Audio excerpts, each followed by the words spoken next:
What is up, everybody? Mikey the Panzernator here, and today we are going to talk about the Hearts of Iron 4 Dev Diary for Man the Guns.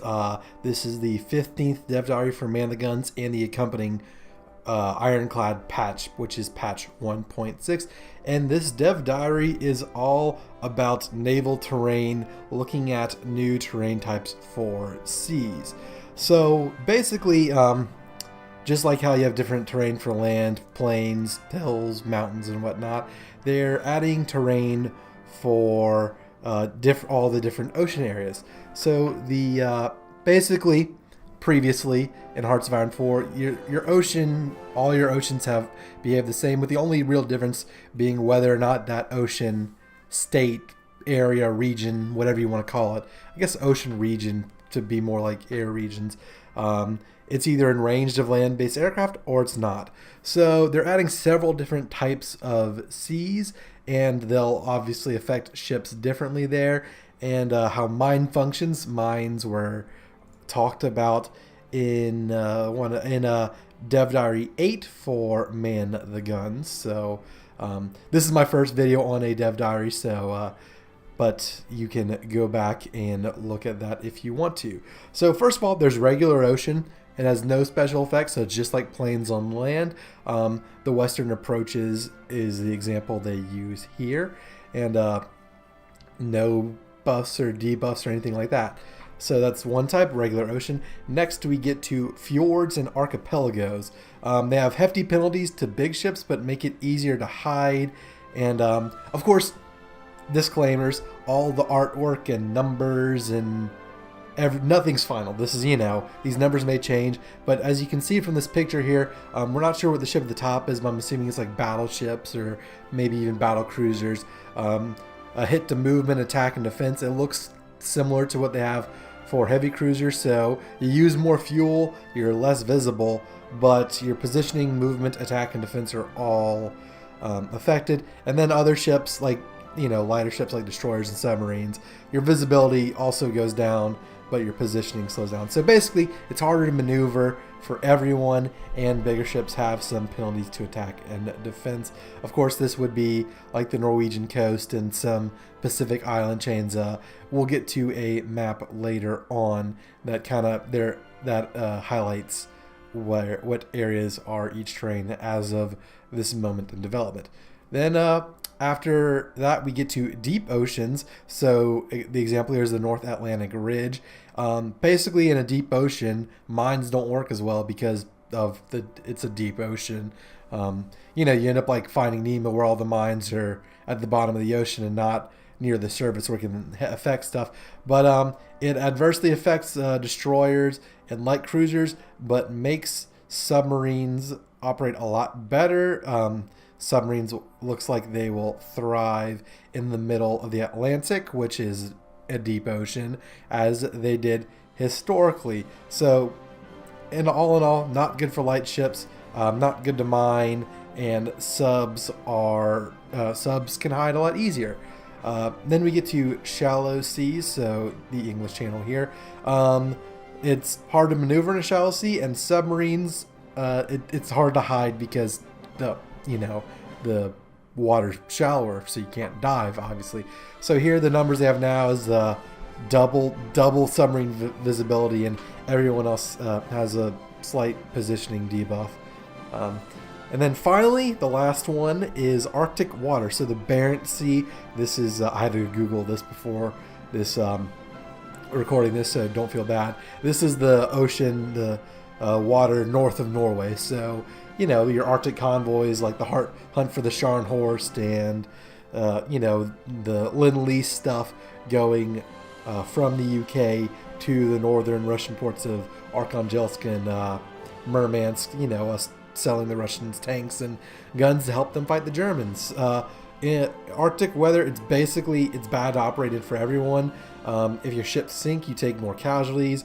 Ships take attrition, and yeah, so it's basically the Dev Diary says it works very similar to extreme cold on land. So it really depends on the time of year and the temperature. So in addition to naval terrain, they're adding sharks.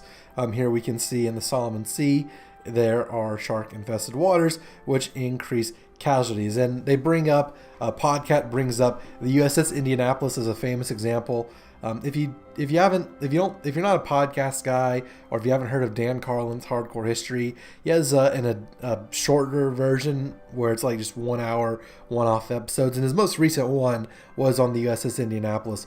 I'll try and link that in the description for y'all. But it's a great listen to, but it sounds horrible to go down on a ship in the Pacific, especially when no one knows you're there. So yeah, shark attacks, not good. They'll increase your casualties if a ship sinks, so not good at all. So since they're adding naval terrain, and one of the things they've kind of hinted at and haven't explicitly talked about is that they're making admirals function more like generals do, with promotions and abilities. They've shown off some, but of course there are terrain abilities that generals will get. So cold water expert reduces the impact of Arctic waters. You have inshore fighter, which gives bonuses to combat and speed when operating in fjords and archipelagos. You can make your admiral a blue water expert, which gives them combat bonuses and speed when operating in deep oceans. And then green water expert gives you bonuses in shallow seas. So that's good. You'll be able to design your fleets for specific purposes. So if you're the Germans and you want to, make your mid-Atlantic wolf pack, you give your guy a blue water expert. Or conversely, if you're trying to escort convoys through there, you can do that. Or if you're playing a Scandinavian nation and you just want to be defensive, you can upgrade with inshore fighter and build ships that would be better suited to fjords and archipelagos. So next we have a terrain map mode. There's some weird colors on land, but they say to ignore that. A lot of coder art at the moment and everything. But basically what we can see here is the Southwest Pacific. You can see around the Dutch East Indies, it's a lot of blue, which designates archipelagos and fjords. The other shades of blue, so like kind of in this little Gulf in Siam, or just south of New Guinea and that little U area in Australia, would be shallow seas. And then kind of in the Bay of Bengal, I guess, and closer to Australia, between Australia and New Zealand, you see regular ocean, and then dark blue, so, in your southern Indian Ocean, and, middle of the Pacific, you have deep oceans. And then they also show off one in the Atlantic, so naturally around Norway, around Labrador and the Caribbean and the Aegean Islands, you have your fjords and archipelagos. You have some shallow seas around the eastern seaboard, the English Channel and the North Sea. And then you have just regular oceans in your western Gulf of Mexico, and your around Iceland and directly to the west of the British Isles and France. And then in the middle of the Atlantic, you have deep ocean. So that is all for this dev diary. I think this is kind of cool. It'll, allow you to have more specialization instead of what I currently do, which is kind of a one-size-fits-all type of fleet. You can have, I think what this will do is you have more localized fleets, or you try and, like I said, if you're going to be Sweden or Norway, you make your fleets good in shallow water and fjords. And the British too, if you want to stop the Germans from doing Operation Sea Lion, you take advantage of those shallow seas in the North Sea. So that's it for today, this week. And next week, Podcat says they're going to start going over some more of the core naval changes. So looking forward to that. Maybe naval combat, how building ships and designing ships and redoing them works with that. And of course, one of the things I like that Hearts of Iron 4 does for their dev diaries that other Paradox games don't necessarily do for theirs are the rejected titles. So of course, this dev diary is called Naval Terrain. Quite boring. Hoi 4 dev diary, Naval Terrain. Rejected titles. Naval Terrain is an oxymoron like military intelligence. Pretty good. Sharks, all caps.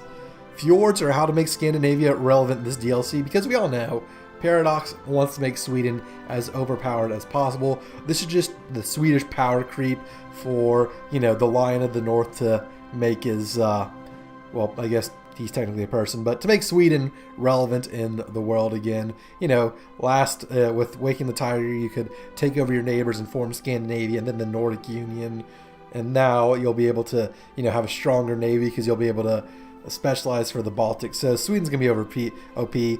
That's the third rejected tile. Fourth, not from the creators of Sharknado, comes Shark Blizzard. Yeah, I don't think there are going to be many shark-infested waters in Arctic oceans, just because cold scares things away. And then finally, Podcat read a book on how horrible it was being on a destroyer in the Arctic. That was terrible. I'm sure it was. I guess similar to how I mentioned how I just listened to a podcast about the sinking of the Indianapolis. So shark-infested waters is definitely on the head. So that is Dev Diary 15 for not Waking the Tiger, Man the Guns. This is my first video on Dev Diary, so let me know what you think. Constructive feedback is, of course, welcome. Let me know what you think. Be sure to, you know, let's have a little chat in the comments. I really like what they're doing here. Of course, remember, the numbers and artwork is not final, but I like the concept they're going with here. I like the depth and, you know, important decisions you'll be required to make in the naval game, because like I said, a one-size-fits-all fleet won't necessarily work, especially with the new fuel mechanics where you won't be able to just have your navies running 24/7. Maybe you will if, you know, you're an oil-rich nation like us Americans, but it looks like there's some interesting changes, and looking forward to next week's Dev Diary. Hope you enjoyed this video. If you did, be sure to leave a like, consider subscribing to the channel, follow me on Twitter, and check out my Patreon page. Thank you all so much for watching. Until the next one, this is Mikey Panzernator signing out. See you, nerds.